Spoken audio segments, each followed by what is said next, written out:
लालची सोने की व्यापारी। वो वैकुंठपुरम का गांव था। उसी गांव में रामजी नामक एक सोने का व्यापारी था। वहीं आसपास के सारे गांव में उसका बहुत अच्छा नाम था। वो बहुत ही गुणवत्ता और ईमानदारी से उसका व्यापार चलाता था। रामजी के दुकान जो भी आते थे वो उसकी बहुत आदर सत्कार करता था। वो उसके दुकान आए मेहमानों को जूस, कूलिंग वाटर, चाय ऐसे सब लाकर उन्हें देता था। रामजी का एक बेटा था और उसका नाम श्यामजी है। श्यामजी भी उसके पिता रामजी के साथ हर रोज दुकान जाता था। लेकिन श्यामजी हर चीज में लालची ज्यादा होता था। उसके पिता का ग्राहकों का ऐसे आदर सत्कार करना उसे बिल्कुल अच्छा नहीं लगता था।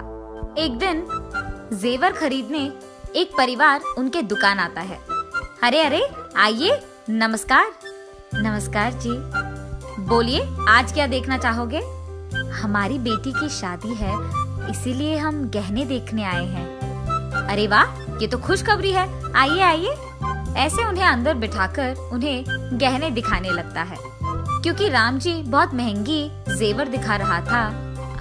रामजी, हम इतनी महंगी गहने नहीं खरीद पाएंगे। हम बहुत गरीब हैं, इसीलिए हमें कम दाम में जेवर दिखाइएगा।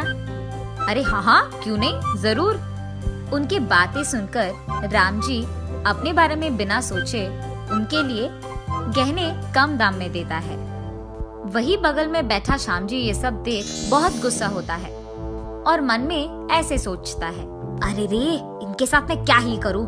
अगर असली रेट पे ही सोने को ऐसे बेच देंगे तो हमारा क्या लाभ होगा? इनको तो व्यापार करना भी नहीं आता। हाँ। ऐसे ही लगातार रामजी के काम देख श्यामजी को बहुत गुस्सा आता था। ऐसे ही कुछ दिन बाद रामजी का सेहत बिगड़ने लगता है। तब रामजी अपने बेटे को बुलाकर, बेटा श्याम, मेरी उम्र बढ़ रही है और मेरी सेहत बिगड़ रही है। इस हालत में मैं दुकान चला नहीं पाऊंगा, इसीलिए अब से इस दुकान की जिम्मेदारी तुम्हारे हाथों में सौंप रहा हूँ। तुझे ही हमारे दुकान का पूरा ख्याल रखना होगा बेटा। जी पापा, इज्जत से। ऐसे वो बहुत विनम्रता से अपने पापा को जवाब देकर वो बहुत खुश होता है कि आखिरकार उसके मालिक होने की जो सपना था वो सच हो गया। अब से ये दुकान मेरा है, अब मुझे कोई रोक नहीं पाएगा। मैं जो मर्जी वो करूंगा। ऐसे सोचकर बहुत खुश होता है श्याम। मालिक बनने के बाद पहले ही दिन दुकान में मालिक की कुर्सी में बैठ वो बहुत हंसता है। कुछ देर बाद दुकान को कुछ लोग आते हैं। जितने भी ग्राहक दुकान को आते थे उन सबको उसी दुकान में मौजूद काम वाला जूस, टी देता था। ये देख श्याम जी को बहुत गुस्सा आता है।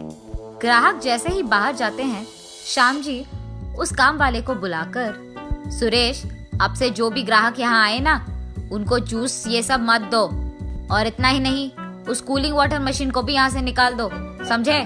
उससे वैसे भी बिजली की बिल बढ़ रही है। उस कूलिंग मशीन के बजाय एक मटके को लाकर यहाँ डाल दो। ऐसे ही वो दुकान में बहुत कुछ बदल देता है। ऐसे ही गहनों का दाम बढ़ाकर श्याम जी उन पे बहुत कमाता है। ये सब करके श्याम जी को गर्व होता है कि उसके पिता ने भी इतनी अच्छी व्यापार नहीं किया है। कुछ ही सालों में बहुत सारे पैसे कमाकर बहुत बड़े और महंगी गाड़ियां खरीदता है श्याम जी। श्याम जी को ऐसे अमीर बनते देख एक तरफ राम जी को गर्व होता है कि उसका बेटा बहुत अमीर बन गया, लेकिन दूसरी तरफ उसे दुख भी था कि उसका बेटा लोगों के भरोसे का फायदा उठा रहा है। ऐसे ही कुछ समय के बाद एक अमीर आदमी एक बड़ी और महंगी गाड़ी में उनके दुकान आता है। उस आदमी को आते देख श्याम जी, अरे लग रहा है कि ये बहुत अमीर आदमी है, इस पे तो मैं बहुत बड़ा लाभ बना सकता हूँ, ऐसे सोचता है। वो आदमी कार से उतरकर अंदर आता है। अरे सर, आइए आइए, स्वागत है आपका। बोलिए क्या देखेंगे आप? नमस्कार श्याम जी, मेरा नाम कुमार है। बहुत ही जल्द मेरी शादी होने वाली है, मुझे महंगी गहने दिखाइए। कुमार की बातें सुन श्याम जी में लालच आता है। उसके दुकान में मौजूद गहनों का दाम बढ़ाकर कुमार को दिखाता है। अरे वाह, ये तो बहुत सुंदर है। ऐसे ही मुझे कुछ डिजाइन्स में गहने चाहिए, क्या वो कर पाओगे? ऐसे पूछता है कुमार। अरे जरूर साहब, अब इस सब के लिए 10 लाख का खर्च होगा।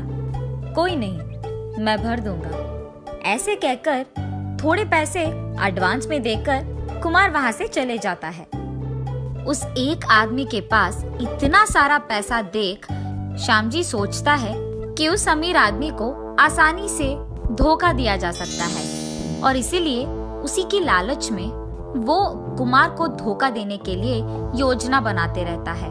वो ये फैसला करता है कि इससे पहले कि कुमार उससे सारे गहने ले ले, वो उनमें से कुछ गहनों को नकली गहनों से बदल देगा और कुमार के आने से पहले ही, उसके सोच के अनुसार ही, वो उनमें से कुछ गहनों को नकली वालों से बदल देता है।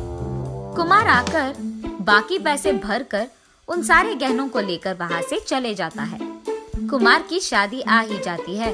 उस दिन उसके लाए हुए गहने सारे लोग पहनते हैं और क्योंकि कुमार के पिताजी का एक दोस्त सोने का व्यापारी था, कुमार के कई बहनों में से एक बहन के गहनों को देख उस आदमी को समझ आता है कि वो नकली हैं। वो कुमार के बहन के पास जाकर ऐसे पूछता है, बेटी तुम लोग तो बहुत अमीर हो, ऐसे नकली जेवर और गहने पहनने की क्या जरूरत है?